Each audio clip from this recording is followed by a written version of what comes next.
రైతులందరికీ నమస్తే. నా పేరు సుమన్. ఒక దగ్గర నేను రైతు పొలంలో సర్వే చేస్తున్నాము.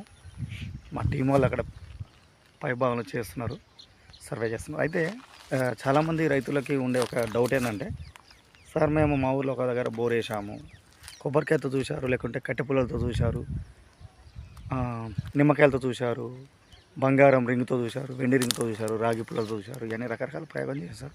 మస్తు నీళ్ళు వచ్చినాయి సార్ అని చెప్పి అంటుంటారు. దానికి కారణం ఏంటంటే, అక్కడ అవి చూడడం వల్ల వచ్చినవి కాదు, న్యాచురల్గా భూమి లోపల భూమి పుట్టినప్పుడు అగ్నిపర్వతాల నుండి లావా బయటకు వచ్చినప్పుడు అది సాలిడిఫికేషన్ ప్రాసెస్ జరిగినప్పుడు ఘనీభవించిన తర్వాత ఈ రాళ్ళు రప్పలు ఏర్పడతాయి. ఈ రాళ్ళల్లో ఓపెనింగ్స్ ఎట్లా అంటే ప్రైమరీ ఓపెనింగ్స్, సెకండరీ ఓపెనింగ్స్ ఉంటాయి. ప్రైమరీ ఓపెనింగ్స్ అంటే ఎప్పుడైతే రాయి తయారైనప్పుడు దాంట్లో న్యాచురల్గా వాటర్ డిపాజిట్స్ అనేవి ఉంటాయన్నమాట, నీటి నిల్వలు ఉంటాయి. సెకండరీ ఓపెనింగ్స్ అంటే ఎండకు, వానకు, చలికి, వాతావరణ మార్పులకు